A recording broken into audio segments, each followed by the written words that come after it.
I want to go straight to the opposition leader, Anthony Albanese, who is heading into a final blitz, as they call it. You're coming to us from Camperdown, just outside your old childhood home. Good morning.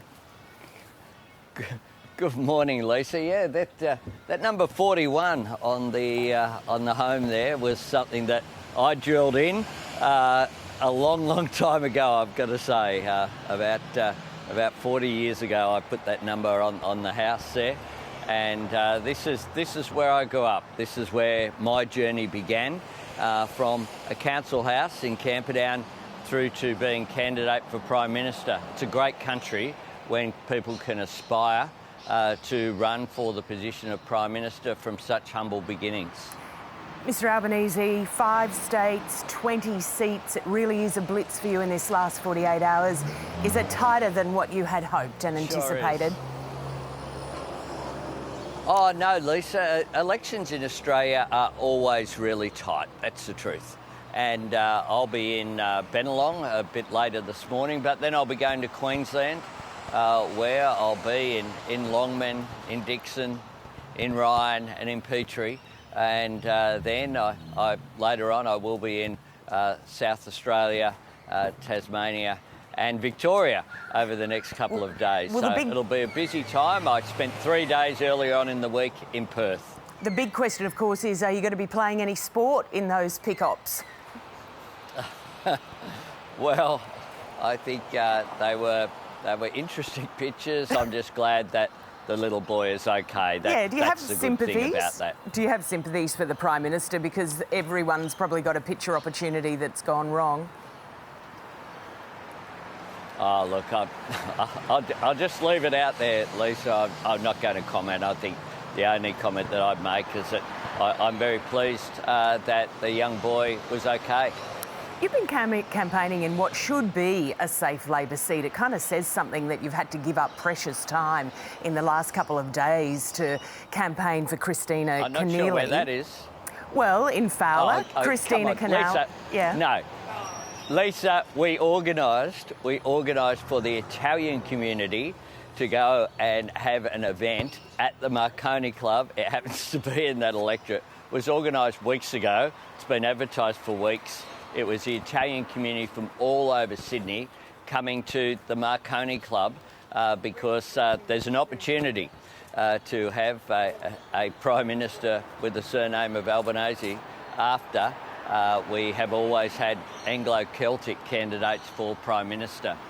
They're very proud, and I'm proud of my mixed heritage of half Italian, half Irish background. Guess what religion I was brought up with? Yeah, I listened to that speech. I found it was interesting that you were having a go at the opposition, at the coalition, about the way they use your name in advertising.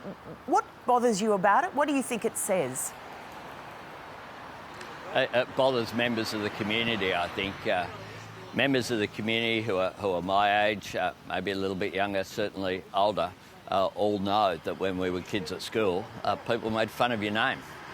That's just what happened, unfortunately, all too often. And it's a matter for others. But members of the community have been raising it with me during the campaign. So you think the government's made a bad call on the way they're trying to use the Albanese not so easy? I mean, is there a hint of racism about it? What's going on there? That's a decision for them. I'm just saying you commented on it last members night, of the so community. I'm just curious. Yeah, because members. Well, it's pretty obvious. Members of the community have raised it with me. I think there's a political element behind their slogan as well, which is that it implies that things are easy under this government, and that's the real problem. We have real wages, we know yesterday, have been cut by 2.7%, the largest since the wage price index was published in 1998. People are going backwards. People know the cost of everything's going up, except their wages aren't, and here they are saying that, implying that life's easy under them. The truth is that life's tough for a whole lot of Australians. This government is out of touch, and this Prime Minister just doesn't get it. There are some more figures that are going to be coming out today. The unemployment rate, it's expected to be under 4% for the first time since the 1970s. You'd have to welcome that, wouldn't you? Oh, I welcome any drop in unemployment. We'll wait and see what the figures show later today. The problem for the government is they said that their strategy around wages was all about employment, and if employment went down to where it is now at 4%, then wages would rise. What we're seeing is that wages aren't rising. 2.7% cut in real wages means an extraordinary cut, like around about $2,000 for people on the average wage. 2 days before an election campaign, though, and an unemployment rate sitting so low will surely give the government a boost for their argument about how they run the economy. Our borders are closed, Lisa.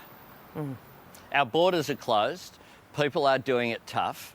That's having an impact on employment figures. We know that that's the case. Yeah. But we know as well that people are really doing it tough. And we want an economy that works for people, not people working for the economy. That's why we'll take pressure off cost of living by offering cheaper childcare, cheaper electricity prices. We have a plan to lift wages. We have a plan to deal with the cost of living crisis that is out there. And people are doing it tough. They're not doing it easy under this government. And this government is complacent.